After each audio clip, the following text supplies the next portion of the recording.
সারাদিন কর্মব্যস্ত থাকার পর দিন শেষে রাতে আমাদের ঘুমোতে হয়, কারণ এই সময়ে আমাদের শরীরের প্রত্যেকটা অঙ্গ প্রত্যঙ্গ বিশ্রাম পায়।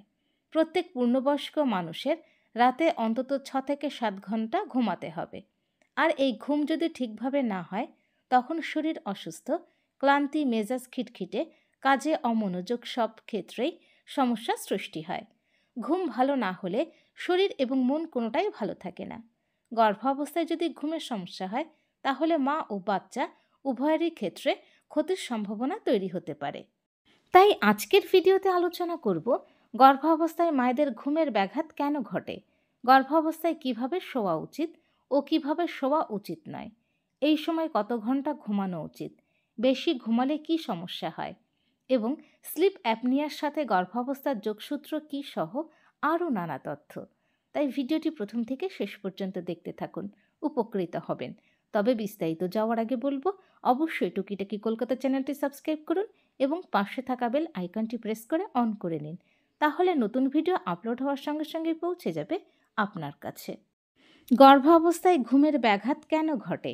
ক্রমবর্ধমান বেবি বাম্প একটি আরামদায়ক ঘুমের ক্ষেত্রে ব্যাঘাত ঘটাতে পারে।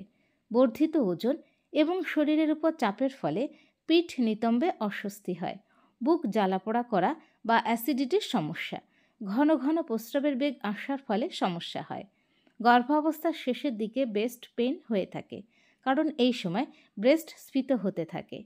এই সময়কার নানা দুশ্চিন্তা, উদ্বেগ ও হতাশা, স্লিপ অ্যাপনিয়া, পায়ের ক্র্যাম্পের মতো সমস্যাগুলির জন্য গর্ভবতী মায়ের ঘুমের ব্যাঘাত ঘটতে পারে। গর্ভাবস্থায় ঘুমের অবস্থানের গুরুত্ব।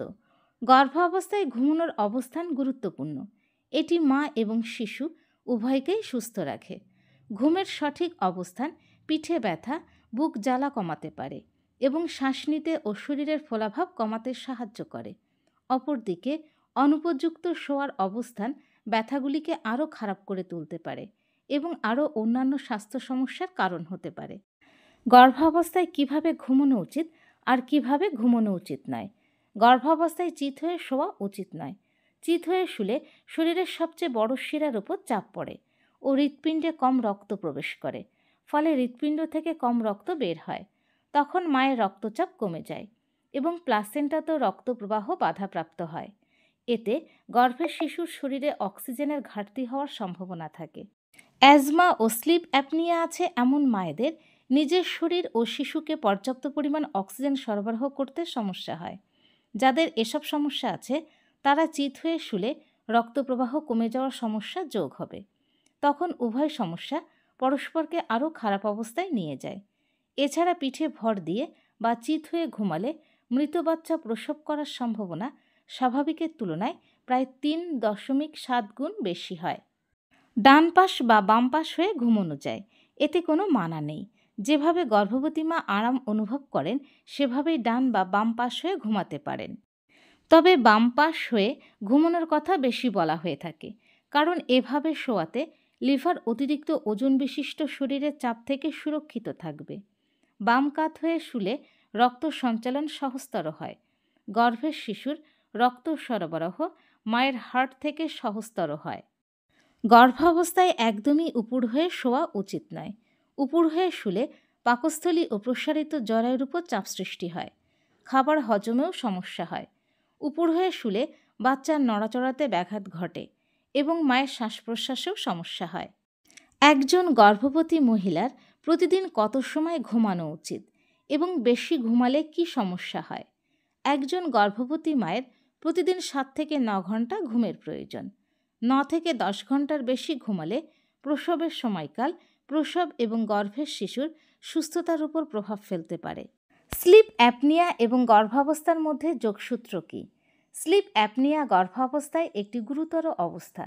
গর্ভাবস্থায় ইস্ট্রোজেনের মাত্রা বেড়ে যায়, যার ফলে নাকের শ্লেষ্মা ঝিল্লি ফুলে যেতে পারে, যার ফলে নাক বন্ধ হয়ে যায়। স্লিপ অ্যাপনিয়া হলো এমন একটি অবস্থা যখন শ্বাসনালীর আস্তরণ ফুলে যেতে পারে, যার ফলে বায়ুপ্রবাহ সংকুচিত হয়, ফলে ঘুমানোর সময় শ্বাস প্রশ্বাস নিতে সমস্যা হয়।